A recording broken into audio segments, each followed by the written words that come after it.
안녕하세요. 예, 오늘 레위기 드디어 이제 마지막 종강의 날입니다. 예, 마지막 날이에요. 지난 한 9개월 그렇게 진행해 왔습니다. 그 전에는 하나님의 구속사 1년 넘게 진행을 해 왔고요. 제가 성경 공부를 지금까지 오랫동안 진행을 해오면서 한 가지 깨닫는 게 뭐냐면요. 하나님의 은혜가 아니면 성경 공부는 사실 할 수가 없습니다. 성경 공부를 시작을 했다고 해서 마지막까지 완주를 한다라고 하는 것은 정말 큰 하나님의 은혜예요. 전도를 나갈 때도 그렇고요. 또 선교를 할 때도 그렇고요. 성경 공부도 그렇고 그 하나님께서 허락하신 일들을 진행을 함에 있어서는 이게 절대적인 것 같습니다. 하나님의 은혜가 아니면 결말을 지을 수가 없어요. 물론 항상 과정이죠. 과정이긴 하지만 이렇게 장시간을 함께 성경 공부를 한다라고 하는 것은 기본적으로 하나님께서 은혜로 저희를 꽉 붙잡아 주셔서 이것이 가능했다. 그렇게 생각이 됩니다. 그동안 여러분들께서 참석하시고 또 힘든 일도 있으셨고 또 때로는 이것을 중간에 또 성경 공부를 못할 때도 있으셨고 하지만은 마지막까지 이렇게 같이 함께 왔다라고 하는 것은 하나님의 은혜로 꽉 붙잡아 주셔서 가능한 거예요. 예, 그것을 우리가 인식하고 인정하고 우리가 입술로 고백하고 감사를 드리는 그러한 시간을 가지면 좋을 것 같습니다. 평소 같으면 이렇게 마치고 나서 같이 모여서 음식도 좀 나누고 받은 은혜도 좀 나누고 쫑파티라고 그러지요. 종강 파티. 예, 그렇게 할 텐데 이렇게 또 온라인으로 진행하니까 여러분들 각자가 그렇게 의미를 두시고 그렇게 해서 진행을 하면 좋을 것 같습니다. 이제 저희가 오랫동안 기초를 잡는 그러한 일들을 진행해 왔다 생각합니다. 그래서 하나님의 구속사 그렇게 해서 성경 공부를 진행을 해 왔고요. 이게 기초를 놓는 것이 가장 절대적으로 중요하다고 생각합니다. 성경을 어떻게 하나님의 말씀을 봐야 하는가 그 방향성을 처음부터 잘 잡아놔야 그 이후에 어떠한 성경 공부를 하든지 간에 그 틀 안에서 우리가 그것을 해석하고 그래서 바른 그러한 어떤 프레임이 상당히 이제 필요한 거죠. 이제 우리 교회가 그렇게 오랫동안 2년여 동안 기초를 든든히 놓는 작업을 해왔다고 생각합니다. 이제는 우리 교회 성도님들에 맞게 체계적인 그러한 어떤 단계별로 성경 공부를 이제 진행을 해야 할 때가 됐다라는 생각이 듭니다. 기도 중에 있습니다. 그리고 하나님께서 지혜를 주시고 또 좋은 그러한 성경 공부 이러한 것들을 우리 하나님께서 인도하시리라 저는 확신합니다. 그 기대감을 갖고요. 이제 레위기 성경 공부 끝난 다음에 좀 쉬고 그리고 나서 그 다음 성경 공부는 제가 공지해서 말씀을 드리도록 하겠습니다. 그래서 여러분들께서도 같이 기도해 주시고 이제 우리 교회가 하나님의 말씀의 기초 위에 든든히 하나하나 세워나가는 그러한 그 하나님의 말씀에 꽉 붙잡힌 그러한 교회로 날마다 성장을 하는 게 좋을 것 같습니다. 우리 함께 찬송 202장 찬송 드리고 제가 기도하고 하나님 말씀 공부하도록 하겠습니다. 하나님 아버지 주신 책은 202장 가사를 생각하면서 정말 그렇습니다. 이 가사가 맞습니다. 그러한 생각을 하면서 함께 찬양을 드리도록 하겠습니다. 하나님 아버지 주신 책은 귀하고 중하신 말씀일세 기쁘고 반가운 말씀 중에 날 사랑한단 말 참 좋도다. 주께서 나를 사랑하니 즐겁고도 즐겁도다. 주께서 나를 사랑하니 나는 참 기쁘다. 구속의 은혜를 저버리고 어긋난 딴 길로 가다가도 예수의 사랑만 생각하면 곧 다시 예수께 돌아오리. 주께서 나를 사랑하니 즐겁고도 즐겁도다. 주께서 나를 사랑하니 나는 참 기쁘다. 구주의 영광을 바라보며 예수의 이름을 찬양하리. 영원히 찬양할 나의 노래 예수의 이름이 귀하도다. 주께서 나를 사랑하니 즐겁고도 즐겁도다. 주께서 나를 사랑하니 나는 참 기쁘다. 주 예수 날 사랑하시오니 나 또한 예수를 사랑하네. 날 구원하시려 내려오사 십자가 위에서 죽으셨네. 주께서 나를 사랑하니 즐겁고도 즐겁도다. 주께서 나를 사랑하니 나는 참 기쁘다. 주 예수 날 사랑하시오니 마귀가 놀라서 물러가네. 주 나를 이렇게 사랑하니 그 사랑 어떻게 보답할까. 주께서 나를 사랑하니 즐겁고도 즐겁도다. 주께서 나를 사랑하니 나는 참 기쁘다. 아멘. 기도하겠습니다. 사랑이 많으신 아버지 하나님 감사합니다. 지난 9개월 동안 우리 주님께서 레위기 성경 공부를 사랑하는 성도님들과 함께 진행할 수 있도록 인도해 주셔서 감사합니다. 그동안 아버지 하나님 피곤한 중에도 주님의 말씀의 자리에 부지런히 애쓰는 마음으로 나온 아버지 하나님 사랑하는 성도님들 마음 주님께서 기쁨으로 받아주시고 향기로운 예물로 받아주시고 귀한 예배로 받아주옵소서.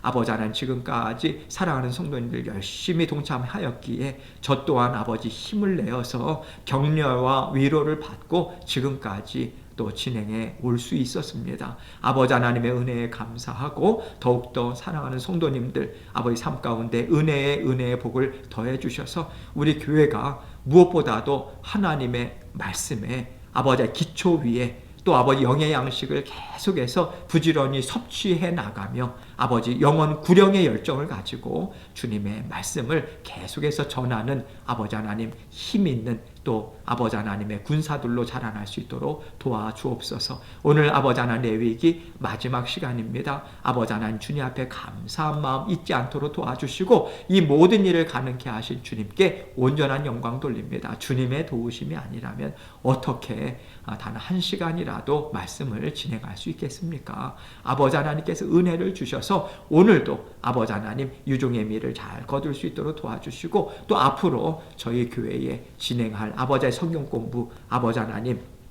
차근차근 주의 아버지 몸된 교회를 섬길 수 있는 교사들도 아버지 부지런히 아버지 하나님 주님께서 세워주셔서 함께 동역하며 주의 몸된 교회를 아름답게 아버지 하나님 세워나갈 수 있도록 아버지 귀한 통로로 사용하여 주옵소서. 모든 것을 주님께 감사드리며 예수님 이름으로 기도합니다. 아멘. 예, 오늘 이제 12강 레위기 25장 지난주에는요 1절부터 22절까지의 내용을 함께 살펴봤고요. 오늘은 23절로 55절까지의 내용으로 해서 이제 마지막 이제 종강을 하도록 하겠습니다. 이제 희년이신 그리스도. 그래서 25장 내용은 지난번에 말씀드린 대로 이제 약속의 땅에 이제 들어가잖아요.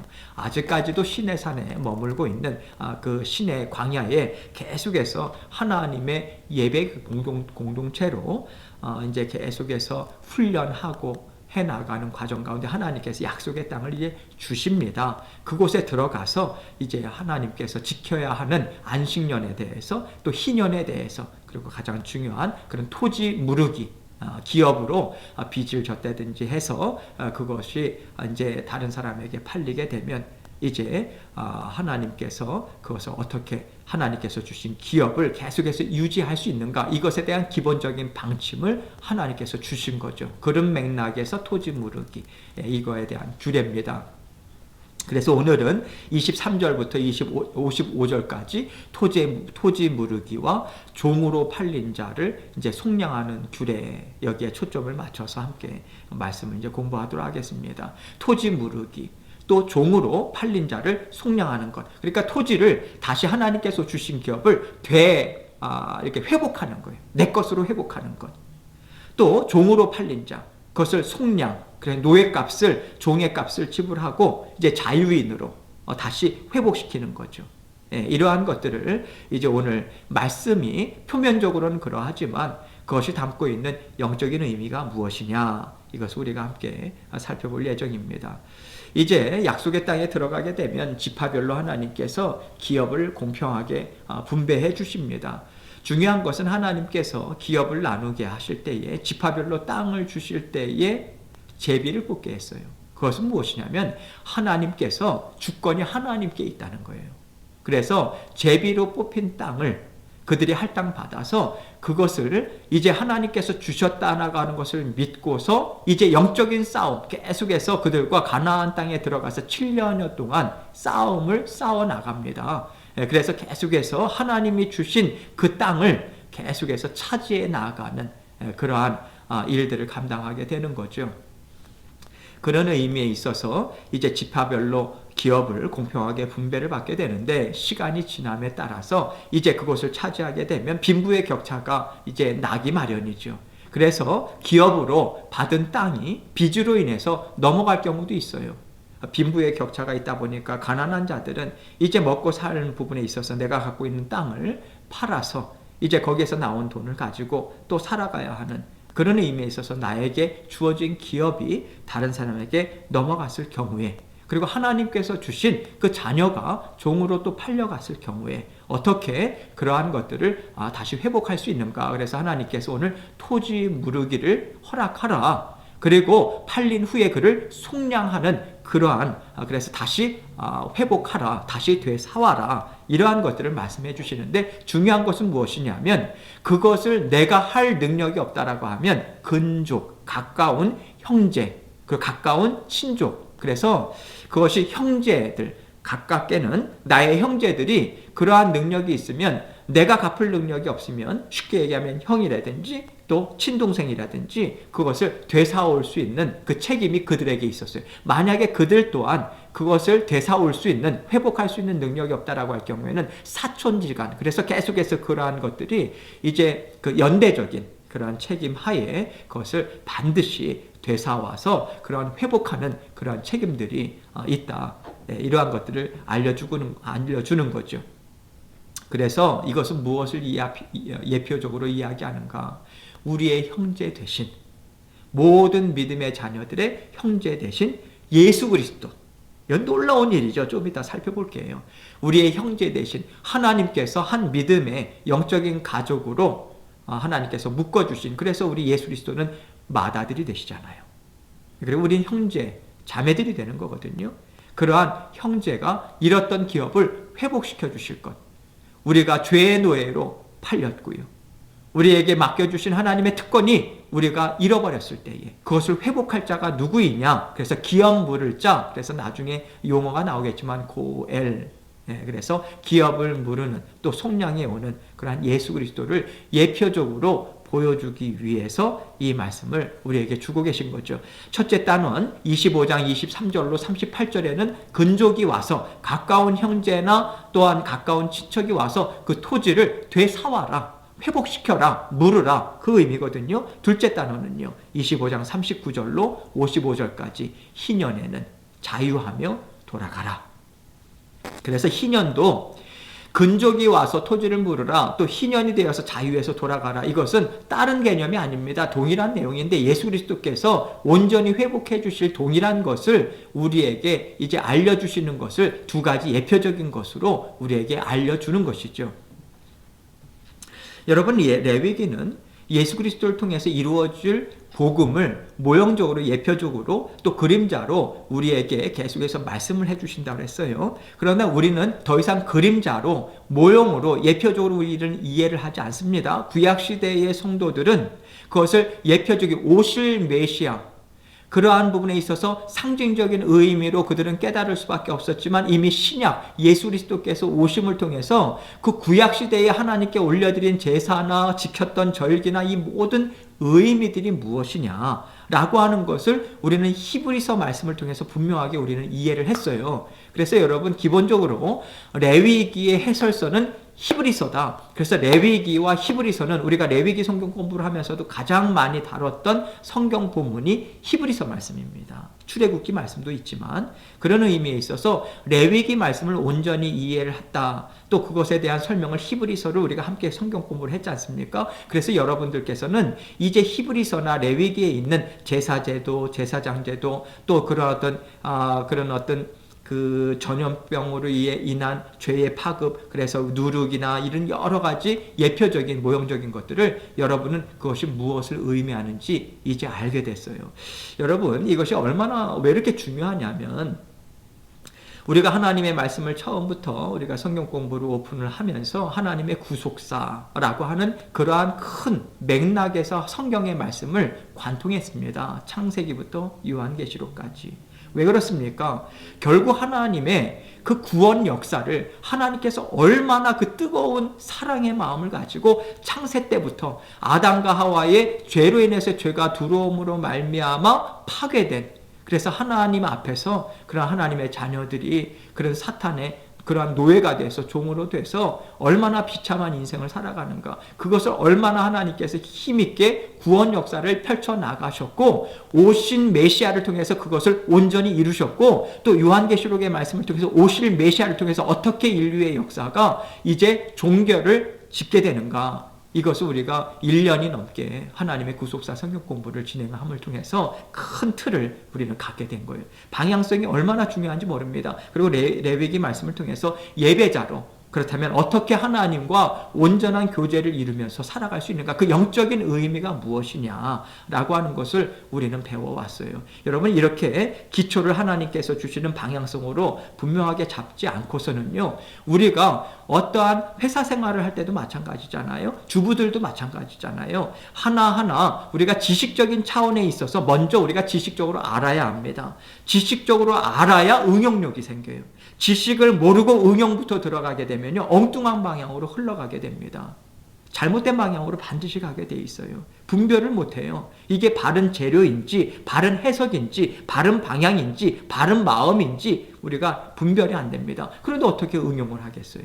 지식이 분명한, 이것은 이러한 목적에 의해서 우리에게 주어진 말씀이다라고 하는 것에 지식적으로 그렇지라고 하는 것을 우리가 분명하게 지식적인 차원에서 가져야만 응용을 하면서 어디에 응용할 것인가, 어떻게 응용할 것인가, 분별력도 거기에서 생기는 거죠. 그래서 그러한 부분에 있어서 레위기 말씀도 그렇고 히브리서 말씀도 그렇고 계속해서 반복적으로 계속해서 그런 미닝이 뭐냐, 의미가 무엇이냐 라고 하는 것을 계속해서 말씀을 할 수밖에 없는 것은, 우리의 영적으로 사느냐 죽느냐, 힘있게 살아갈 수 있느냐, 우리는 아니면 하나님의 자녀로서 거듭났음에도 불구하고 계속해서 어둠 속에서 헤매면서 살아가느냐, 이 사활이 걸려있는 문제이기 때문에 계속해서 반복할 수밖에 없는 것이고요, 우리의 죄성과 연약함 때문에 반복할 수밖에 없는 것이죠. 이해가 되시죠? 그런 의미에 있어서 이제 1차적으로 이제 토지 무르기, 이러한 부분에 있어서는 가나안 땅에 들어가서 반드시 지켜야 되는 사회 규범, 이러한 것들로 우리에게 그 이스라엘 백성들에게 적용이 되겠지만, 궁극적으로는 무엇인가, 하나님께서 독생자 예수 그리스도를 통해서 하나님께서 어떻게 우리의 그런 어떤 죄의 노예로 팔린, 그리고 우리에게 있었던 기업이 빼앗긴 상태에서 어떻게 그것을 되찾아올 수 있는가? 예수 그리스도를 통해서만 우리가 계속해서 되찾아올 수 있고 그러한 것들을 누리는 자리에 설 수 있다. 이것을 우리에게 알려주고 있는 거죠. 그래서 예수 그리스도는 누구신가? 우리의 형제라고 우리 예수님께서 우리를 칭해 주신다. 하나님께서 영적인 가족으로 묶어주셨다. 그게 히브리서 2장 11절 말씀 아닙니까? 읽어볼게요. 거룩하게 하시는 이와 거룩하게 함을 입은 자들이 다 한 근원에서 난지라 그러므로 형제라 부르시기를 부끄러워하지 아니하시고, 이 말씀이죠. 거룩하게 하시는 이가 누구겠습니까? 구약시대에 있어서는 하나님을 지칭하는데요. 신약시대에 있어서는 성자 예수 그리스도를 가리킵니다. 그 거룩하게 하시는 이, 왜? 예수 그리스도를 통해서 보혈의 피로 우리가 거듭나야만 우리가 거룩하게 될 수 있는 것이죠. 예수 그리스도의 십자가 대속의 죽으심과 십자가의 그런 보혈의 피가 아니라면 우리가 어떻게 하나님의 자녀로 거듭날 수 있겠어요? 세상과 구별된 하나님의 거룩한 백성으로 살아갈 수 있겠습니까? 그래서 거룩하다, 구별된 하나님의 거룩한 백성으로 이 땅 위에서 하나님의 자녀로 살아간다. 거룩하게 하시는 하나님의 은혜, 예수 그리스도를 통해서 거룩하게 되는 그 은혜를 우리가 입지 않고서는 우리가 거룩하게 될 수 있는 방법은 없다라고 하는 거예요. 그래서 거룩하게 하시는 이 예수 그리스도, 그리고 거룩하게 함을 받은 입은 자들 누굽니까? 우리죠. 다 한 근원에서 난지라 하나님으로부터 난 것이죠. 이해가 되시죠? 그래서 예수 그리스도를 통해서 하나님께서 우리를 무엇으로 삼아주셨다? 하나님의 자녀로 삼아주셨다는 거예요. 자녀. 그러므로 예수 그리스도께서 우리를 형제라 부르시기를 부끄러워하지 아니하셨다. 영적인 가족이다. 이렇게 이야기하는 것입니다. 여러분, 이거 대단한 특권이죠. 여러분, 제가 성경 공부를 하고 하면서 계속해서 깨닫는 것이요. 우리가 하나님의 말씀을 잘 안다. 참 조심해야 됩니다. 하나님의 말씀을 잘 알고 하나님께서 말씀을 주실 때마다 우리에게 심겨진다라고 하는 것은 엄청난 영적인 특권입니다. 맞습니다. 그러나 거기엔 반드시 책임이 따릅니다. 무엇인가? 모를 때는 우리가 몰라서 하나님께서 우리 그거 몰랐어요. 우리 하나님께서 그렇지, 너가 몰랐지. 내가 알려주지 않았잖아. 알아. 그래서 내가 너에게 알려주는 거잖아요. 괜찮아. 내가 사랑해 주고 덮어줄게. 이제는 내가 너에게 말을 줬다. 이제는 알았지? 그럼 이대로 살아야 돼. 이해가 되세요? 엄청난 특권이죠? 그러나 그것이 우리가 안 이상은 그렇게 살아야 하는 책임이 주어지는 거예요. 그래서 제가 참 두려운 거예요, 여러분. 정말 두려워요. 두렵고, 이게 주일 말씀도, 또 새벽 기도, 새벽 예배 말씀도, 성경 말씀도 제가 전하잖아요. 이렇게 살자고, 이렇게 살아야 한다고. 그런데 여러분, 이것을 기억해야죠. 그렇지 않고선 제가 말 따로, 그리고 행동이 따로 나간다면 여러분, 제가 먼저 망해요. 제가 먼저 멸망당해요. 하나님께서 알려주셨는데 그 말씀대로 순종하지 않잖아요. 순종하지 않으면서 다른 사람들에게 살라고 하면 그것이 말씀의 능력이나 은혜가 나아가겠습니까? 절대로 나갈 수가 없어요. 바리새파 사람이죠. 화 있을진저 회칠한 무덤이요. 그렇게 책망받는 자리에 있을 수밖에 없다는 거예요. 그래서 두려운 건데요. 그래서 감사한 것은요. 그래서 무릎으로 나아갈 수밖에 없는 거예요. 도와달라고, 하나님 도와달라고. 그래야만 하나님께서 주시는 은혜의 말씀을 제가 살아낼 수 있는 거거든요. 실천할 수 있는 것이거든요. 그렇죠? 그런데 감사한 것은 예수님께서 나를 형제라고 부르시잖아요. 형제라고 부르신 이상, 내 동생이라고 부르신 이상 책임지시겠다고 하는 거거든요. 그래서 성령께서 날마다 그 말씀을 통해서 우리를 돌보아 주시잖아요. 그래서요, 그 은혜 받고 말씀을 전하고 또 우리가 이 말씀 공부를 통해서 앞으로 우리 교회가 계속해서 이제 교사들을 세워나가지 않습니까? 이제 우리가 기초가 닦여졌기 때문에 이제 단계별로 믿지 않는 분들을 어떻게 말씀으로 양육할 것인가, 또 믿음의 초보에 있는 분들은 어떻게 말씀으로 양육할 것인가, 이제 믿음에 어느 정도 장성한 분량으로 세워진 그러한 중직자로서의 역할을 감당해야 되는 분들은 또 어떻게 말씀 공부를 해야 되는가, 이러한 단계별로 체계적으로 교회가 이제 든든하게 그 기초가 체계가 딱 잡혀야 합니다. 그래야만 그러한 말씀으로 계속해서 양육할 수 있는, 그러기 위해서는 저 혼자 못해요. 혼자 못해요. 또 혼자 해서도 안 돼요. 교사분들이 세워져야 합니다. 그래서 여러분들께서 앞으로 성경 공부를 하면서 하나님께서 마음을 주실 거예요.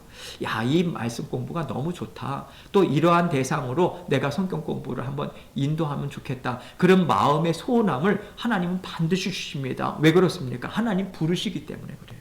하나님이 부르시고요. 그 열정을 주세요. 뜨거운 마음을 주세요.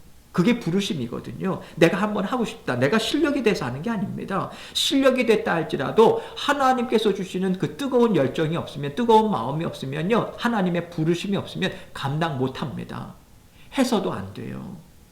예, 그래서 가장 중요한 것이 그 마음이죠. 그러면 순종하면서 나갈 때 능력은 하나님이 책임져 주시는 거예요. 그렇게 여러분들 가운데서 저와 함께 주의 몸된 교회를 말씀으로 세워나갈 동역자들을 부르실 것입니다. 하나님 부르실 때 감사합니다 하고 함께 달려나가면 좋겠어요.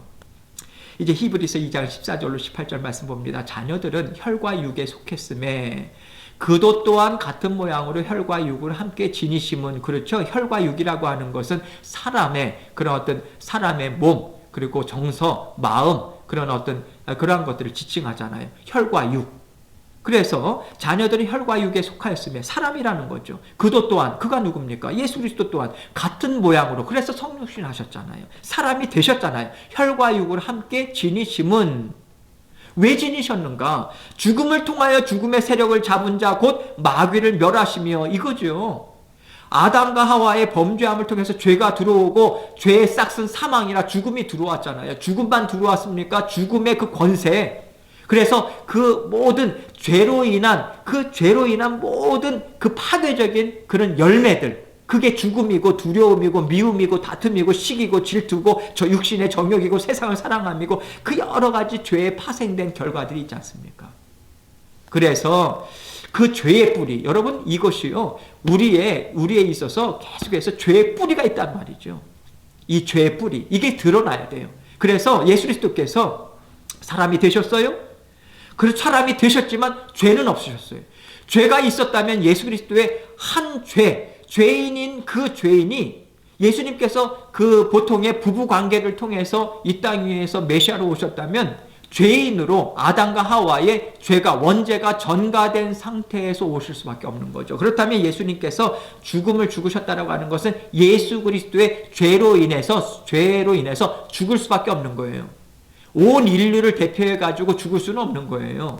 그 예수의 죄로 인해서 죽을 수밖에 없는 것인데, 예수 그리스도께서 성령을 통해서 오셨잖아요. 단순한 사람의 그 부부관계를 통해서 태어난 게 아니거든요. 성령의 잉태하게 하심을 통해서. 그래서 죄가 없으신 거예요. 아담과 하와의 그 죄가 전가되지 않은 상태에서, 죄가 없으신 상태. 그래서 첫 아담이 넘어진 자리에서 둘째 아담이신 예수 그리스도께서 사망 권세를 깨뜨리신 거예요. 왜? 죽으셨어요. 죄의 값인 사망. 그래서 모든 인류를 위해서 죽으셨어요. 분명히 죽으셨어요. 그래서 사흘 만에 그러나 죽음의 권세를 깨뜨리셨잖아요. 부활하셨거든요. 이해가 되시죠? 그래서 죽음을 통해서 죽음의 세력을 잡은 자 마귀를 멸하신 거죠. 부활하셨잖아요. 그래서 죽기를 무서워함으로 한평생에 매여 종로로 타는 모든 자들을 놓아주려 하심이라. 그래서 우리 믿는 자들은요, 예수 그리스도의 사망 권세 깨뜨리신 그 부활에 이미 동참했잖아요. 우리에게 그 권세가 있는 거거든요. 그래서 우리는 죽지만 영원한 죽음에 우리는 놓여있지 않지 않습니까? 예수 그리스도께서 영적인 부활로 우리는 살아가고 있고요. 우리가 혹시라도 예수 그리스도께서 재림하시기 전에 우리가 죽음을 맞이한다 할지라도 우리 영원한 온전한 기쁨에 그러한 영체를 입고 영원한 생명을 살아가는, 그래서 우리는 죽기를 무서워하지 않잖아요. 그래서 믿음의 자녀들이 그 임종 직전에 얼마나 감사함으로, 왜냐하면 하나님께서 그 큰 품으로 이제는 나에게로 돌아와라. 이 땅 위의 모든 슬픔과 아픔과 병과 질병과 모든 그러한 모든 무거운 짐을 너가 이제 다 털어버리고 이제 나와 영원히 함께 살자. 그 영안이 뜨이는 거 아니겠습니까? 그래서 여러분, 한평생 종로를 타는 모든 자들을 놓아주려 함이라. 우리는 이미 예수 그리스도의 부활하심에 영적으로 동참해가지고 우리는 영생의 삶을 살아가고 있죠. 그러나 우리가 이 땅 위에서 살아가면서 여전히 그 죄의 종로를 타는 하나님께서 우리를 온전하게 그런 어떤 자유인으로 하셨지만 우리의 죄성 때문에, 연약함 때문에 우리가 이 땅에서 계속해서 자녀된 권세를 놓치고 넘어지고 쓰러질 때도 많이 있잖아요. 그러나 예수 그리스도께서 보혈의 피로 우리를 날마다 깨끗한 자리로 하나님께서 부르시고 회복시켜 주시기 때문에 우리는 믿음의 생활이 가능한 거죠. 이해가 되시죠? 이 두 가지 이미 우리에게 주어졌어요. 우리는 믿음으로 이것을 선포하며 살아가는 거죠. 그래서 16절, 이는 확실히 천사들을 붙들어 주려 하심이 아니요 성육신 하셔서 부활, 이것은 누구를 위해서냐? 오직 아브라함의 자손, 누구겠습니까? 믿음의 자녀들이죠. 믿음의 자손을 붙들어 주려 하심이라, 그것을 위해서 대속의 죽으심을 죽으셨다는 거 아니겠어요? 그래서 17절, 그러므로 그가 범사의 형제들과 같이 되심이 마땅하도다. 형제들, 동그라미 치세요. 예수님께서 우리를 형제들이라고 부르셨잖아요. 그래서 형제들과 같이 성육신하심, 반드시 해야 하는 일이었다 이거죠. 이는 하나님의 일에 자비하고 신실한 대제사장이 되어 백성의 죄를 속량하려 하심이라. 자비 동그라미, 신실 동그라미, 죄를 속량 동그라미. 여러분 중요한 것이요, 왜 예수 그리스도의 대속의 죽으심을 이야기하면서 자비를 먼저 말씀하셨을까요? 이게 가장 먼저 우선이었거든요. 긍휼, 불쌍히 여기심. 여러분, 이 자비라고 하는 것이, 그래서 예수 그리스도께서 우리를 불쌍히 여겨주심으로 먼저 찾아와 주신 거예요. 그리고 신실한 것, 신실하다라고 하는 것은 충성스러움, 변함이 없는 그러한 신실한 대제사장. 그래서 먼저 우리 예수 그리스도께서는 대제사장이 되셔서 우리를 불쌍히 여겨주심으로 먼저 찾아와 주셨고, 그리고 충성되이 신실하게 그 십자가 대속의 죽으심을 감당하셨어요. 그리고 신실하다라고 하는 것은 무슨 의미입니까? 충성스러움이라고 하는 것도 있고요. 또 믿음직스러운, faithful, 믿부신, 이렇게 표현하죠. 변함이 없다는 거예요. 우리를 자녀 삼아주신 이상, 형제요 자매라고 불러주시는 이상, 예수 그리스도께서 우리를 날마다 힘있게 붙잡아 주시는 그것이, 그 사랑이 변함이 없다. 그래서 18절에 그가 시험을 받아 고난을 당하셨은즉 시험 받는 자들을 능히 도우실 수 있느니라. 우리의 아픔, 슬픔 다 아시에요. 우리 예수님께서는 그 어렸을 때부터 공생애 30년, 이제 공생애를 마지막 마칠 때까지, 그래서 그러한 모든 오랜 세월을 이 땅 위에서 우리가 때로는 배고픔과 슬픔과 피곤함과 낙심과 절망과 모든 것들을 다 체험하셨습니다. 또 사람에게 있는 유혹이 무엇인가, 시험이 무엇인가, 우리 예수님께서는 누구보다도 다 체험하셨죠. 그래서 예수 그리스도의 영이신 성령님께서 우리와 함께 사시면서 우리의 모든 것들을 다 이해하고 계시는 거예요. 알고 계시는 거죠. 그런 의미에 있어서 우리의 기업물을 다 회복해 주시는 그러한 고엘로서의, 우리의 형제로서의 우리의 빼앗긴 것을 되찾아 주시는 그 역할을 감당하신다. 그래서 구약에 있어서 그 기업물을 자로서의 가장 예표적인 아름다운 이야기로 또 증거한 그 말씀이 무엇입니까? 룻기서죠. 룻기서. 기업물을 짜고요. 보아스가 오실 메시아신 예수 그리스도를 예표적인 그러한 인물로 등장합니다. 룻기서는 정말 아름다운, 참 재미있는 그러한 뭐랄까요, 참 그러한 책이죠. 그래서 성경 공부를 할 때도 룻기서는 그렇게 긴 시간은 아니지만 참 재미있게 그러한 성경 공부를, 우리의 잃어버린 기업을 되찾아 주시는 예수 그리스도, 그리고 룻기서에서는 하나님이라고 하는 이름이 한 번도 나오지 않잖아요. 에스더서에서도 하나님이라는 이름이 하나도 나오지 않잖아요. 왜 안 나오겠습니까? 왜요? 기본이니까. 그것을 보면서 안 나왔기 때문에 이것은 하나님의 말씀이 아니다, 그렇게 이해를 하는 사람은 없죠. 그건 기본이잖아요. 하나님이 인생의 주인으로 안 보이는 손길로 다 우리를 다스려 주시는데, 이해가 되시죠? 그래서 룻기서의 그 주제가 기업물을 짭니다. 그래서 기업을 첫 번째 보아스보다 먼저 물어야 되는 그러한 책임이 있는 자가 있었는데, 그 사람은 그것을 안 했죠. 왜 그렇습니까? 재산상의 손해가 나잖아요. 그러니까 자기가 그것을 안 합니다. 그래서 그 사람의 이름은 나오지 않아요. 아무개라고 나와요. 아무개. 이름이 안 나옵니다. 왜? 책임을 회피했잖아요. 그러나 그 다음에 보아스는 그 기업을 물습니다. 그래서 보아스를 통해서 예수 그리스도의 예수 그리스도의 그 족보에 오르는 영광스러운 그런 인물로 하나님의 쓰임을 받지 않습니까? 그래서 기업 물은다라고 하는 것은 토지에 한정된 게 아닙니다. 자식이 팔렸을 경우에도 이러한 경우가 해당이 되는 거죠. 그런 의미에 있어서 이제 첫째 단원을 보도록 하겠습니다. 25장 23절로 38절입니다. 근족이 와서 토지를 물으라. 토지를 이제 빚에 의해서 빼앗겼지 않습니까? 그것을 되사오는 그 역할을 지금 이야기하는 거죠. 토지를 영구히 팔지 말 것은, 이제 땅을 파는 자는요, 땅의 상속권이 완전하게 상실되게 팔 수는 없다. 땅을 사는 자도 영원히 자기 소유로 삼을 수 없다. 이것을 이야기합니다. 왜 그렇습니까? 토지는 다 내 것입니다. 그렇죠? 하나님의 것이죠. 그래서 만물의 주인 되심이 하나님이시다. 그렇기 때문에 영구히 팔아서는 안 된다. 그렇다면 오늘날에 이것을, 그러면 그러한 부분에 있어서, 그러면 오늘날에 있어서 또 집도 팔고 거기에 있는 땅도 개인 소유로 이렇게 진행이 되고 하는데, 이것이 이제 근본적으로 성경과 대치가 되는가?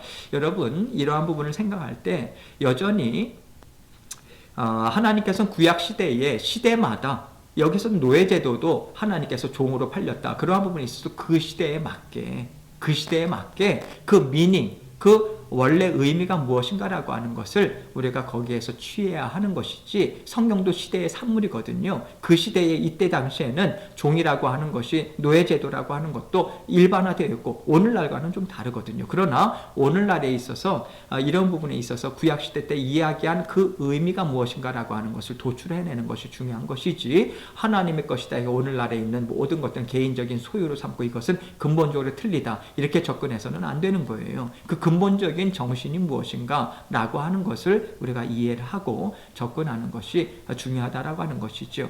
그래서 너희는 거류민이여 동거하는 자로서 나와 함께 있느니라. 이것이 상당히 중요한 것이요. 이제 토지 무르기 이러한 것들을 배경적인 설명을 하면서 우리를 지칭해서 뭐라고 이야기하는가? 이 땅에서 살아가는 자들은 거류민이다, 동거하는 자다. 거류민이라고 하는 것은 나그네라고 하는 뜻이에요. 나그네.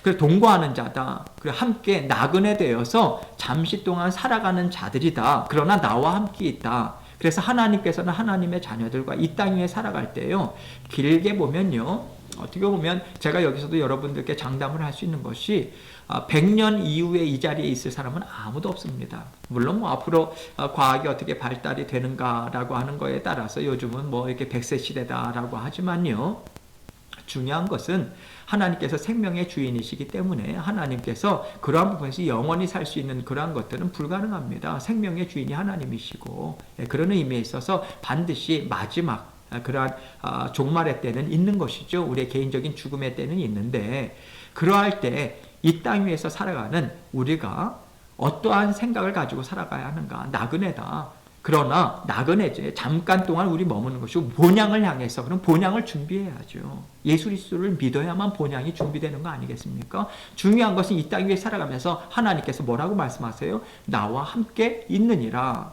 우리는 이 땅에서 나그네의 삶을 살지만, 중요한 것은 나그네이지만 그렇다면 대충 살다가 가면 되는가? 아니죠. 이 땅에서 하나님의 자녀된 권세로, 하나님의 군사로 하나님의 나라를 계속 힘있게 전하는 주의 몸된 교회를 세워나가는 성도들로 살아가는 거잖아요. 그 정체성이 다양한 거거든요. 근본적인 정신은 이 땅 위의 것으로 빼앗기지 말아라. 이 땅 위의 것을 정말 놓치지 않게 해서 바들바들 떨면서 그러한 것들로 살지 말아라. 그래서 너희들은 나그네에 반드시 이 땅을 떠나야 되는 그 시점이 있다. 그래서 이 땅의 것을 이 땅의 것으로 묶이지 말아라.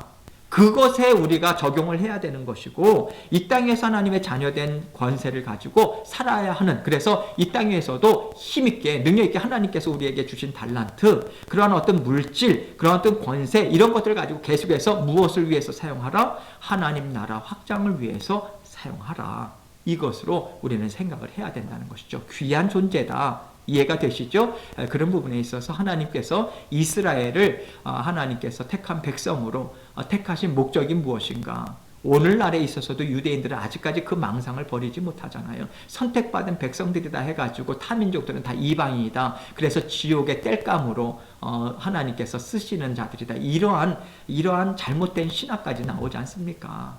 그렇지 않죠. 이스라엘 백성들을 부르신 것은 그들을 통해서 살아계신 하나님을 보여주시기 위한 거죠. 그들 자체가 자격이 돼서 하나님께서 부르신 게 아니잖아요. 선택하신 게 아니잖아요. 저와 여러분들도 마찬가지 아닙니까? 무슨 자격이 돼서 우리가 구원받았습니까? 아니잖아요. 구원해 주심은 하나님의 은혜고요. 왜 구원해 주셨는가? 이제 살아계신 하나님, 그분이 얼마나 좋으신 하나님인가? 너를 통해서, 저와 여러분의 삶을 통해서 드러내 보여주겠다는 거예요. 왜? 영의 하나님은 볼 수가 없잖아요. 세상 사람들은요.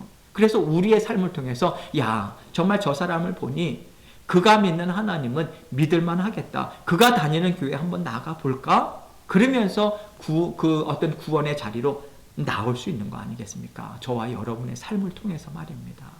이해가 되시죠? 그래서 우리는 잘 살아야 되는 거예요. 하나님의 자녀로서 아름답게 살아가야 하는 것이죠. 그래서 여기서 로마서 3장 29절에 이렇게 이야기하잖아요. 하나님은 다만 유대인의 하나님이시냐? 아니라는 거죠.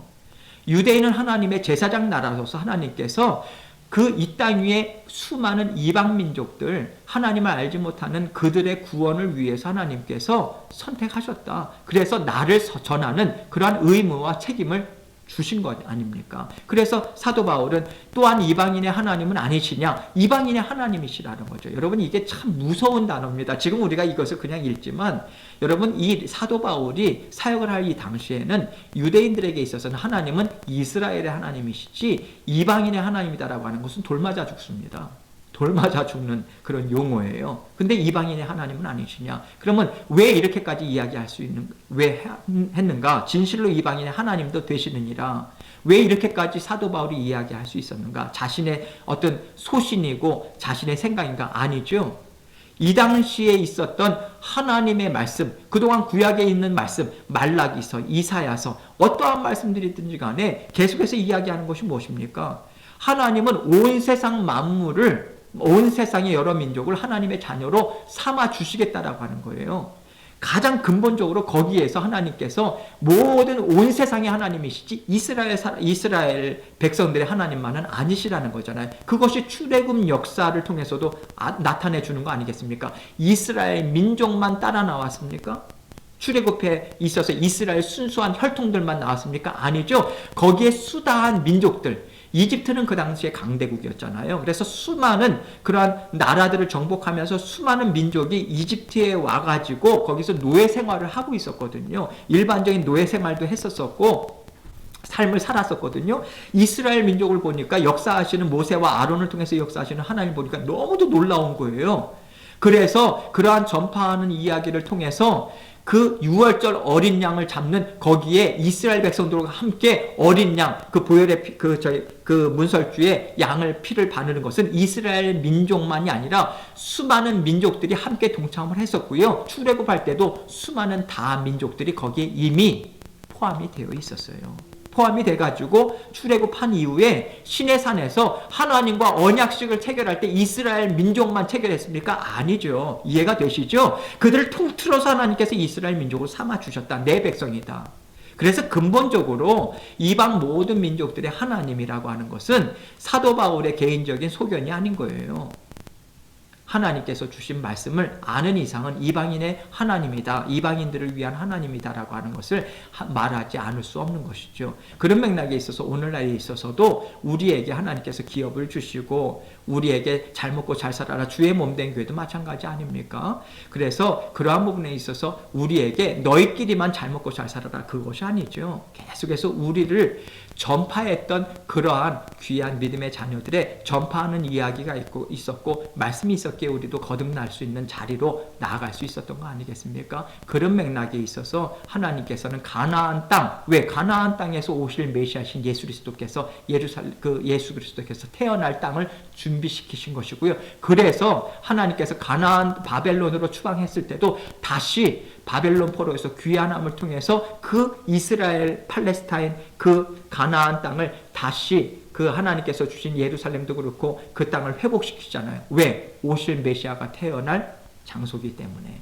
그래서 그 기업은 놓치지 않도록 그 땅을 계속해서 유지할 수 있도록 하나님께서 해주신 것이고요. 오늘날에 있어서도 주의 몸된 교회를 이루어 나갈 때 하나님께서는 주의 몸된 교회를 통해서도 계속해서 복음을 증거할 수 있는 그 자리로 인도하시는 거죠.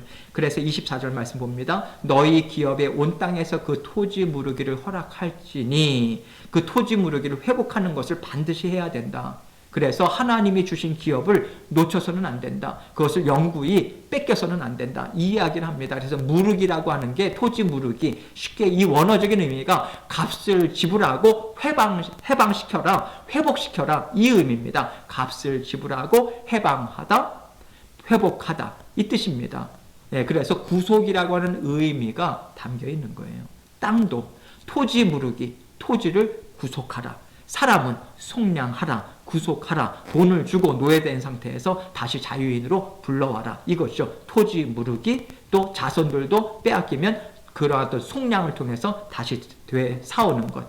그래서 25절 말씀 봅니다. 만일 내 형제가 가난하여 그의 기업 중에서 얼마를 팔렸으면 그에게 가까운 기업 물을 자가 와서 그의 형제가 판 것은 물을 것이요, 해방시킬 것이요, 되사올 것이요, 이 뜻이죠. 그래서 회복시킬 것이요, 이 뜻인 거죠. 그래서 가까운 기업물을 자, 그래서 우리와 형제라고 부르신 예수 그리스도께서 우리의 모든 하나님께서 주신 특권, 그런 어떤 하나님의 자녀됨, 이것이 죄의 노예로 팔려 있을 때는 우리가 그런 어떤 사탄의 종으로서 살아갔지만 예수 그리스도께서 우리를 되사셨잖아요. 해방시키셨잖아요. 회복시켜 주셨잖아요. 이것을 이야기를 하는 거죠. 그래서 가까운, 그래서 근족이다.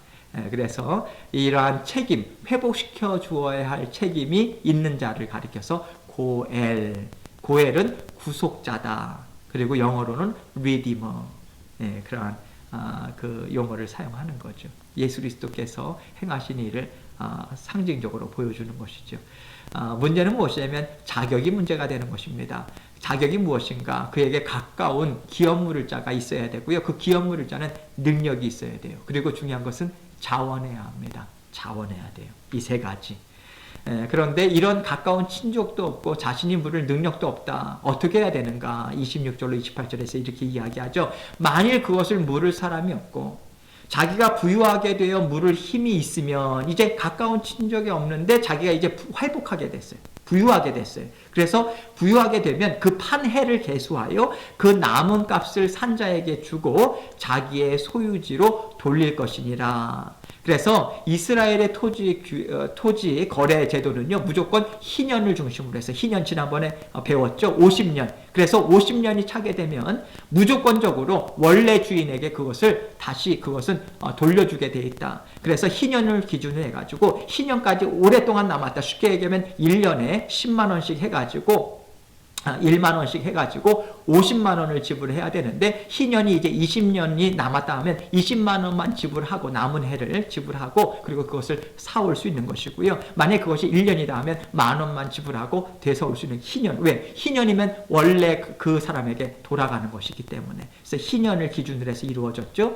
그래서 이제 부유하게 돼서 자기 땅을 찾게 되게 되면 땅을 팔았던 그러한 자에게 전체 금액 중에서 그렇게 지금 이렇게 환산해가지고 다시 되올 수 있다. 되사올 수 있다. 28절에 그러나 자기가 물을 힘이 없으면 그 판 것이, 물을 힘이 없잖아요. 돈이 없어요. 그럴 때는 희년까지 기다리는 거예요. 50년이 찰 때까지. 그래서 각각 그 산자의 손에 있다가 희년에 이르러서는 이제 돌아오게 됩니다. 기업이 다시 자기에게 돌아오게 되는 것을 이야기하는 거죠. 핵심은 무엇인가? 돌아오게 한다. 회복시킨다. 그래서 이것이 이중으로 보장이 되어 있는 거예요. 내가 능력이 돼서 되사오거나 아니면 내 친족 중에서 가까운 자가 되사오거나, 만약에 그것이 아니더라도 결국은 나의 것으로 희년이 되면 돌아오게 된다. 그래서 이중으로 이렇게 보장이 되어 있다. 결국은 회복시켜준다. 회복된다. 돌아오게 된다. 왜? 예수 그리스도께서 형제된 우리를 반드시 우리를 돌아오게 하신다. 하나님의 사랑하는 자녀들을 부르신다. 회복시키신다. 이것을 알려주기 위해서 이렇게 이중의 보장을 지금 하고 있는 것은 예수 그리스도께서 우리를 분명하게 회복시켜 준다라고 하는 것을 보장하는 상징적인 의미에서 이 말씀을 하고 있다. 이것이죠. 잠깐 쉬고 또 진행하도록 하겠습니다.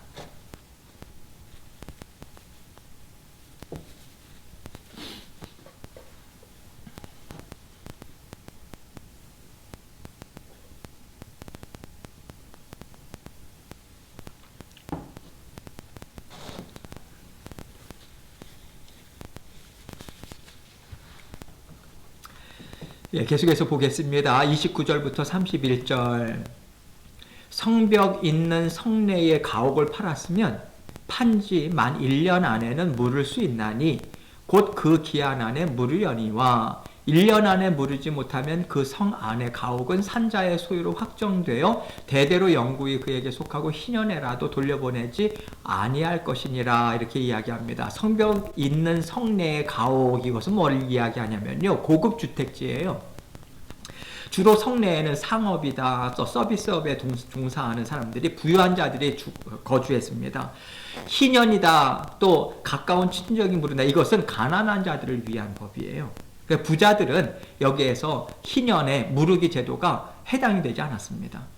예, 그래서 특별히 희년 제도는 가난한 자들을 구제하기 위한 제도인 만큼 가옥의 그 성내에 성벽까지 두른 부자들에게는 정욕을 시킬 필요가 없다. 예, 그리고 두 번째는 뭐냐면 이제 수많은 외국 사람들, 그 사람들이 이제 같이 살아와서 동거인으로 살지 않습니까? 그 사람들이 그 땅에서 그래도 자기의 소유를 삼을 수 있는 근거를 마련해 주는 거예요. 예, 그래서 외국인들이나 객들에게도 거주지를 제공하기 위해서 이러한 것들을 이야기합니다. 성벽이 둘린 그런 부유촌, 그러한 어떤 고급 주택지, 부자들에 해당해서, 부자들에 관해서는 희년 제도가 적용이 되지 않는다. 그러나 성벽이 둘리지 아니한 촌락의 가옥은 나라의 전토와 같이 물려주기도 할 것이요 희년에 돌려보내기도 할 것이니라. 왜 그렇습니까? 성벽이 둘리지 않은 촌락의 가옥은 대체로 성벽 바깥의 가옥들, 촌락의 가옥들은 가난한 자들이 살았거든요. 가난한 자들을 위한 희년 제도잖아요. 그러니까 여기서 희년에 대한 토지 거래법이 적용이 된다, 이 이야기를 합니다. 그래서 하나님께서는 언제나 가난한 자들에 대한 그런 관심, 이것을 계속해서 갖고 있었어요. 가난한 자들. 네, 그래서 우리도 이제 그 가난한 자들이라고 하는 부분에 있어서는 물질적인 가난한 자들 맞습니다. 1차적인 의미는 그렇고요. 또 2차적인 의미에 있어서는 가난하다라고 하는 것은 영적인 곤고함, 가난한 자들, 죄의 노예, 비참하게 살아가는, 그래서 그날 근근히 살아갈 수 아무 소망도 없고 그런 영적인 가난한 자들. 그래서 주의 몸된 교회에서는 부지런히 계속해서 구제 사역, 그리고 영혼을 구원하는 영적으로 가난한 자들에게 계속해서 영의 양식을 먹이고 또 하나님의 자녀로 불러오는, 그리고 교회 내에서도 영적으로 계속해서 갈급한 심령들을 먹이는 그 역할을 감당하는 것이 교회를 통해서 이루고자 하는 하나님의 가장 근본적인 목적이다. 여러분, 교회는 단순한 친교를 하는 장소가 아닙니다. 교회의 정체성, 교회가 무엇인가라고 하는 부분에 있어서 그것이 하나님의 말씀으로 우리가 함께 공유가 되고, 교회는 영혼 구원을 하기 위해서 하나님께서 이 땅에 세우신 주의 몸된 교회고, 주님의 말씀에 순종함을 통해서 각각의 다양한 성격과 또 그 배경이 다르다 할지라도 주의 몸된 교회 한 지체가 되어서 이 땅에 하나님 나라를 계속해서 세워나가는 그러한 곳이다. 거기에 있어서 가장 근본이 무엇인가? 말씀이다. 영의 양식인 말씀이 계속해서 체계적으로 끊임없이 계속해서 공급되어야만 영적으로 힘을 얻고, 말씀을 통해서 하나님께서 주인 되셔서 말씀을 통해서 우리의 마음과 생각을 다스려 주시고 변화시켜 주심을 통해서 하나님의 말씀과 하나님의 마음으로 하나가 되는 거예요. 다스림을 받는 하나님의 자녀로서. 그래서 모든 일에 있어서 일을 진행하는 것이 중요한 것이 아니라 하나님께서 그때 그 시기에 우리 모든 성도님들이 서로 존중하고 품어주고 다른 사람의 의견도 정말 소중히 생각을 하면서 정말 하나 주님의 뜻을 찾아 나아가는 성숙된 자들로 계속해서 자라나는 것이 주의 몸된 교회다. 이것이 철저하게 들어가지 않고서는 오늘날에 있어서 이 교회라고 하는 것은 어떤 커뮤니티 서비스를 위한 하나의 어떤 장소, 이러한 잘못된 개념들로 나아갈 수 있어요. 그러한 기능이 있을 수 있습니다. 그러나 제가 잘못된 것이다라고 말씀드리는 것은 원래 커뮤니티를 위해서 그런 어떤 서비스, 그러한 것들의 어떤 공동체, 그런 어떤 지역 사회를 위한 어떤 사회 봉사하는 단체로, 그러한 어가니제이션으로 교회가 세워진 것은 아니다, 이것입니다. 그것으로 여러 가지 면에 있어서 한 펑션일 수 있어요. 기능적으로. 그래서 지역사회를 섬기고 또 함께 그런 어떤 지역사회의 필요를 채워주는, 그러나 가장 근본적인 것은 영적인 믿음의 공동체로서의 정체성을 분명하게 가져야 한다라고 하는 것입니다. 가난한 자들에 대한 관심을 하나님께서는 계속해서 갖고 계시고 우리 또한 계속해서 우리가 가져야 한다. 그런 맥락에서 물질적인 어려움, 영적인 어려움을 채우는 교회 공동체로 모습으로 우리는 분명하게 세워져야 하고, 물질적인 필요를 채우기 전에 영적인 부분에 있어서 하나님 주시는 마음으로 지혜를 가지고 그런 것이 굳건하게 세워진 상황에 있어서의 그 사회 봉사나 여러 가지 이런 것들을 하나하나 세워나갈 수 있다라고 하는, 주객이 전도돼서는 절대로 안 된다라고 하는 것입니다. 32절로 34절 말씀 볼게요. 레위 족속의 성읍 곧 그들의 소유의 성읍의 가옥은 레위 사람이 언제든지 물을 수 있으나 만일 레위 사람이 물으지 아니하면 그의 소유 성읍의 판 가옥은 희년에 돌려보낼지니 이는 레위 사람의 성읍의 가옥은 이스라엘 자손 중에서 받은 그들의 기업이 됨이니라. 가난한 자들에 대한 관심도 있었고요. 하나님께서는 레위인들, 특별히 레위인들은 기업을 주지 않았습니다. 다른 12지파 가운데 11지파에게 계속해서 하나님께서 그런 어떤 지파의 그 땅 분배를 해주시고 기업을 주셨지만, 레위인들은 각각의 지파에 하나님께서 흩어져서 살게 되었었어요. 그래서 하나님께 예배도 드리고 제사도 드리고 하나님의 말씀을 계속해서 가르치는 역할. 그러나 레위인들은 하나님께서 주신 기업에서 나오는 산물의 11조를 가지고 그 각 지파 사람들을, 레위인들을 그렇게 해서 서포트하게 되어 있습니다. 그래서 레위인들이 계속해서 하나님께서 맡겨주신 그 일들을 온전히 전념하기 위해서 다른 생활에 필요한 것들은 그러한 지파의 그런 열매들, 그리고 최소한의 각각의 지파에서 할당된 그 레위인들에게 주어진 밭, 거기에서는 가장 기본적으로 거기에서 어떤 소량의 필요한 것들을 채울 수 있었거든요. 그래서 이러한 소유는 영원한 소유지이기 때문에 팔지 못한다. 희년에 있게 되면 레위인들에게 다시 돌려줘야 된다. 이것을 이야기하는 거죠. 그러나 그들의 성읍 주위에 있는 들판은 그들의 영원한 소유지니 팔지 못할지니라. 성읍 주위에 있는 들판은 레위인들에게 할당되어 있는 것이죠. 각 지파마다. 그래서 가장 근본적인 생활의 필요를 채우는 것이기 때문에 여기는 영원한 레위인들에게 주어진 것이기 때문에 팔지 못한다. 이 이야기를 하는 것입니다. 그래서 성막에 그런 어떤 하나님을 예배하는 자들의 이러한 생활을 보증해 주시고 또 가난한 자들을 돌보아주는 이러한 부분에 있어서 하나님께서 말씀을 주고 계신 것이죠. 35절로 38절 말씀 봅니다. 내 형제가 가난하게 되어 빈손으로 내 곁에 있거든 너는 그를 도와 거류민이나 동거인처럼 너와 함께 생활하게 하되 너는 그에게 이자를 받지 말고 내 하나님을 경외하여 내 형제로 너와 함께 생활하게 할 것인즉. 가난한 자가 있단 말이에요. 가난하게 되어서 이제 돈이 없어요. 그를 도와라. 그래서 그를 돕되 이자를 받지 말아라. 그래서 내 하나님을 경외하여 내 형제로 너와 함께 생활하게 하여라. 이렇게 가난한 자들에 대한 그런 어떤 그 배려를 하나님께서 놓치지 않고 있죠. 중요한 것은 너의 하나님을 경외하여 이렇게 이야기를 하죠. 그래서 왜 하나님을 두렵고 떨림으로 그러한 일들을 감당하라. 사람은 물질에 대한 욕심이 있지 않습니까? 견물생심. 물질을 보면 그런 어떤 그 마음이 생긴다. 탐욕이죠. 그래서 자꾸만 이자를 받고 이자가 적절한 수준에 있어서 이자가 아니지 않습니까? 나중엔 고리대금. 오늘날의 사채업자들.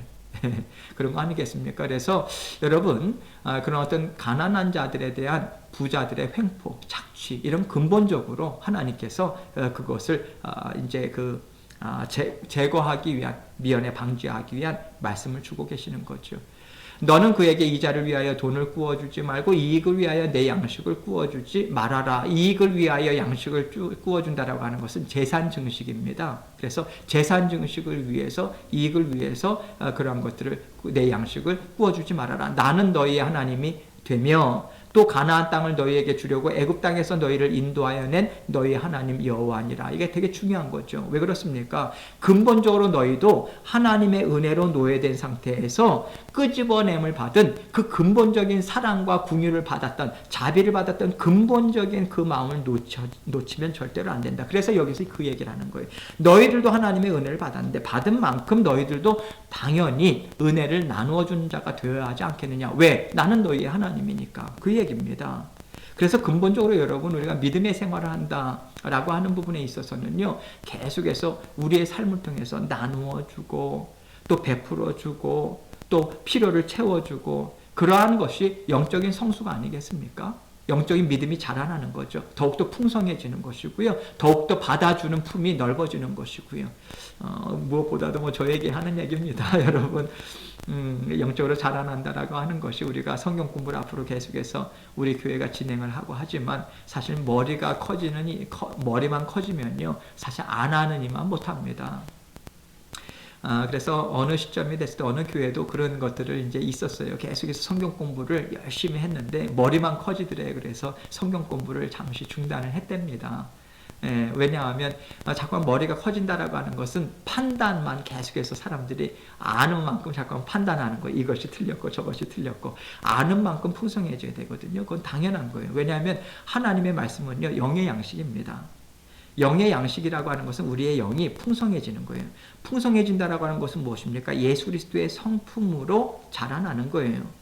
그래서 예수 그리스도의 성품이 성령의 9가지 열매, 사랑과 희락과 화평과 오래 참음과 자비와 양성과 충성과 온유와 절제, 이러한 것들이 풍성해져서 더욱더 넓어지는 거예요. 그래서 회의를 할 때도 성숙된 모습으로, 이야기를 나눌 때도 성숙한 모습으로, 도움을 할 때도 성숙한 모습으로, 그래서 믿음의 성장이 있게 되면 자꾸만 주의 몸된 교회를 위해서 섬기고 싶어요. 그게 하나님의 마음입니다. 낮은 자리에서 드러내지 않고. 그런데 말씀을 배우면 배울수록 어떤 계층적인 구조에서 내가 이만큼 배웠으니까, 그래서 그러한 판단하고 자꾸만 그러한 것들이 있다면 그분은 아직까지 영적인 어린아이다, 이렇게 보시면 되겠습니다. 그래서 여러분, 지금 여기에서 구체적으로 사랑을 계속해서 실천하고 근본적으로 우리가 은혜를 받은 만큼 은혜를 나눠주는 것, 이러한 자리로 계속해서 우리는 자라나는 것이 믿음의 성장이다, 이렇게 이야기를 할 수 있는 것이죠. 그래서 우리가 앞으로도 제가 성경 공부를 진행을 하면서 우리 교사분들을 세울 때도 마찬가지고, 가장 근본적으로 정말 주님의 마음을 가지고 계신가, 저분이. 그게 가장 근본적인 부분입니다. 근본적인 것. 아무리 그런 부분에 있어서 탁월하게 잘한다 할지라도 그런 주님을 섬기는 마음, 주님의 마음이 있지 않고서는 세울 수가 없는 거예요. 왜냐하면 붙여주는 만큼 상처를 받고 떨어질 수밖에 없는 것이기 때문에 그렇습니다. 그래서 저도 정말 두려운 것입니다. 이해가 되시죠? 그래서 내가 정말 사랑으로 섬기는 예수님께서 발을 닦아주듯이 그 마음으로 닦을 마음이 있는가, 섬길 마음이 있는가, 그러니까 하나님께서 그러한 소원함을 주실 것입니다. 그럴 때 같이 섬기는 것입니다. 둘째 단어 봅니다. 희년에는 자유하여 돌아가라. 25장 39절로 55절 말씀입니다. 첫째 단어는 무엇입니까? 기업으로 받은 땅을 잃어버렸을 경우에. 둘째 단어는 지금은요, 기업으로 주신 자식을 잃어버렸을 경우에, 빚을 져가지고 자식이 빼앗겼을 경우에. 봅니다. 너와 함께 있는 내 형제가 가난하게 되어 내게 몸이 팔리거든 너는 그를 종으로 부리지 말고. 쉽게 얘기하면 내 형제 가운데 어떤 사람을 내가 사오게 됐어요. 그 사람이 빚을 갚을 능력이 없기 때문에 그 자녀가 나의 어떤 종으로 팔려왔단 말이죠. 중요한 것이 무엇인가? 이 경우에는 그를 종으로 부리지 말래요. 종이 아니에요. 잠깐 동안 그 빚을 갚기 위해서 함께 봉사하는 거예요. 봉사. 그래서 40절에 품꾼이나 품을 줘야 되는 거예요. 싹을 줘야 되는 것입니다. 동거인이에요. 단순히 착취하고 그렇게 하면서 노예로 부른. 그래서 그 당시에 이방인의 노예 제도와 지금 이렇게 같은 동족으로 그런 형제가 가난하게 돼서 몸이 팔리게 되는 경우는 다른 거예요. 그 적용이 다릅니다.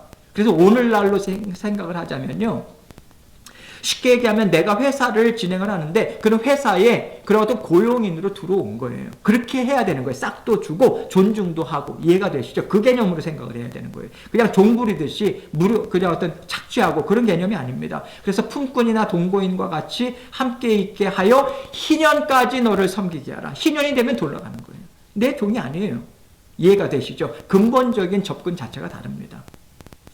그때에는 그와 그의 자녀가 함께 내게서 떠나 그의 가족과 그의 조상의 기업으로 돌아가게 하라. 그래서 그 가족이 이제 빚을 졌어요. 갚을 돈이 없네요. 그래서 내 종으로 들어오는 거예요. 그러나 그를 종으로 부리는 건 아니에요. 품꾼처럼. 그래서 나의 필요한 일들을 하긴 해요. 그러나 희년으로 돌아갈 때는 그들이 나의 고용인이 되어서 어느 정도 재산도 증식이 되고 얼마든지 살아갈 수 있는 능력이 되게끔 그렇게 돌보는 거예요. 나의 필요도 채우지만 그의 필요도 채우는 그런 구조로 지금 이것을 이야기하는 것입니다. 품꾼처럼 일을 시키지만 종으로는 여기지 말아라. 그래서 빌레몬서 이 말씀이 제가 여기서 이제 삽입을 한 것이 1장 16절로 17절 빌레몬서는 왜 쓰게 됐습니까? 사도 바울이 사랑하는 빌레몬이라고 하는 믿음의 동역자. 그런데 사도 바울이 감옥에 있을 때에 그곳에서 이제 멀리 도망쳐온 오네시모라고 하는 종이 그 빌레몬의 종이었거든요. 근데 사도 바울을 만나기 전에는 노예된 상태에서 도망을 온 거예요. 그 먼 나라까지 그 빌레몬의 노예였는데 도망갔죠. 그 당시에 노예가 도망을 치게 되면 죽음입니다. 죽음. 예, 근데 도망쳐 왔어요. 사도 바울을 와가지고 이제 예수님을 만났어요. 어쨌든 하나님의 부르심은 기가 막힙니다. 예, 노예된 상태에서 정말 자유를 찾아가지고 도망쳐 왔는데 어떻게 사도 바울을 만나게 돼요. 그래서 믿게 돼서 사도 바울의 신실한 그러한 함께 동역자가 됐는데 나중에 알고 보니까 사도 바울이 알고 있는 빌레몬이라고 하는 목회자의 종이었는데 이걸 알게 된 거예요. 이것을 그냥 모른 채 할 수는 없는 거죠. 그러나 이제 그런 맥락에 있어서 지금 이렇게 이야기합니다. 돌려보내요. 오네시모를 돌려보내서 해결해라. 그래서 빌레몬에게도 편지를 써서 이제 오네시모를 너의 그 도망친 노예와 같이 생각하지 말고 이제 믿음의 신실한 형제가 되었어. 받아주어라. 그리고 해결하고 그리고 나를 함께 동역자로서 그렇게 여겨라. 이렇게 해서 그런 과거에 있어서의 그런 어떤 매듭을 잘 짓게 합니다. 이후로는 종과 같이 대하지 아니하고 종 이상으로 곧 사랑받는 형제로 둘자라 내게 특별히 그러하거든 하물며 육신과 주 안에서 상관된 내게랴. 사랑받는 형제로서 내가 취급하고 있다. 그러니 당연히 믿음의 자녀로서 함께 형제 자매된 그런 상태에서 너 또한 육신과 주 안에서 상관된 너가 그를 품어주어라. 이렇게 이야기를 하면서 보내줍니다. 그러면서 그러므로 너가 빌레몬이죠. 너가 나를 동역자로 알진대 그를 영접하기를 나에게 하듯하고 빌레몬이 사도 바울을 영적인 멘토로 스승으로 섬기듯이 그런 동역자로 섬기듯이 오네시모 또한 그렇게 섬겨라. 그래서 지금 레위기에 있는 말씀 같은 믿음의 형제 자매로서 그렇게 서로 상처를 주고요.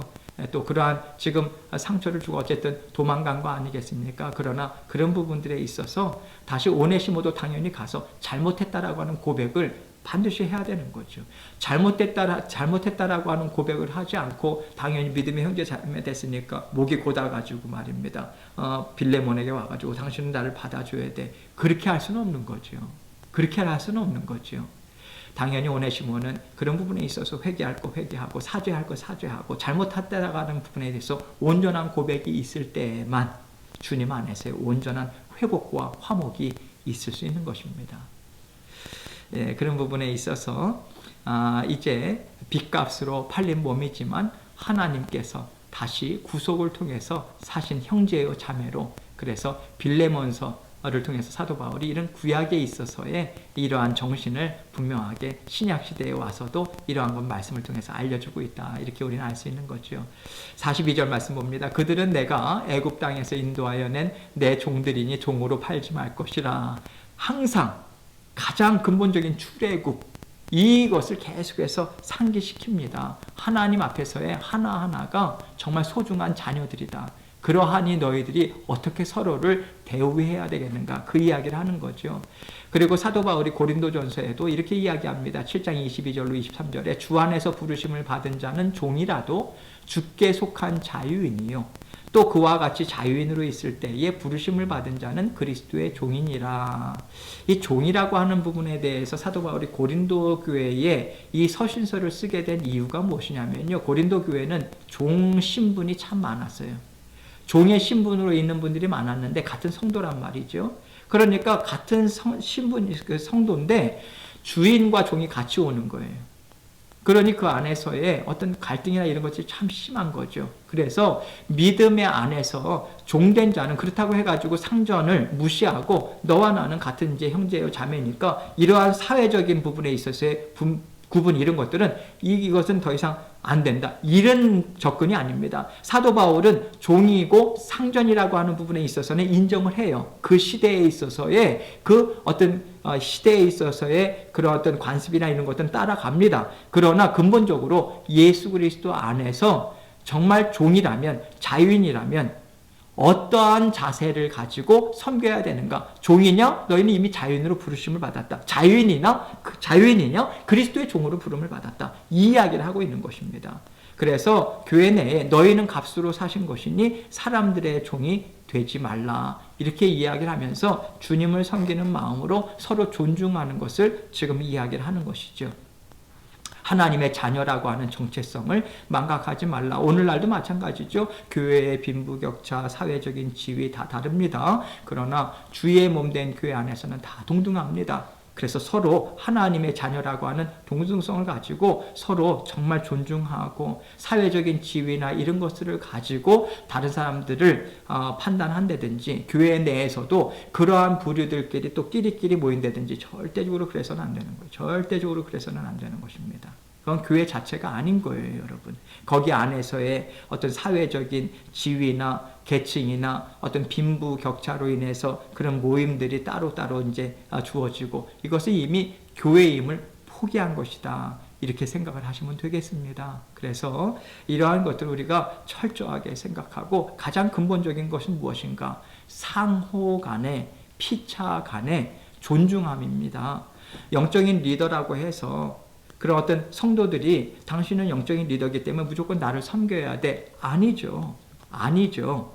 그분도 상호 간에 존중하면서 섬겨야 되는 거죠. 이해가 되시죠? 서로 섬기라고 하는, 서로라고 하는 단어가 항상 있다라고 하는 것을 우리는 인식해야 합니다. 내가 일방적으로 섬김을 받아야 되고 나는 그러한 자격이 있고 그런 거 아닙니다. 서로 존중하고 서로 섬겨야 되는 것이 우리 교회의 가장 근본적인 정신이다. 그래서 우리는 서로의 이야기도 자유롭게 정말 편안하게 이야기를 하지만 하나님의 뜻을 찾아가는 입장에서 서로 존중하면서 저 사람을 통해서도 하나님이 말씀하시는 것이 있으시겠지, 나를 통해서도 하나님이 말씀하시는 것이 있겠지. 그렇다면 어떻게 이러한 것들을 아름답게 이루어 나갈 수 있을까? 지혜를 모으는 그것은 상호간의 주님의 주님 되심과 또 우리 사람들 각자를 하나님께서 자녀 삼아 주셨다라고 하는 근본 정신을 붙잡고 있을 때에 이런 아름다운 교회로서의 성장하는 것이 가능하다, 이 이야기를 내가 말씀을 드립니다. 갈라디아서 5장 1절에서도 그리스도께서 우리를 자유롭게 하려고 자유를 주셨으니 그러므로 굳건하게 서서 다시는 종의 멍에를 매지 말아라. 영적인 자유함을 주셨습니다. 힘있게 자유를 받아 누려야 되죠. 자유함을 받아 누리기 위해서 영적으로 우리는 계속해서 영의 양식인 말씀과 기도의 자리에서 우리가 계속해서 성장해 나가야 한다, 이렇게 이야기하고요.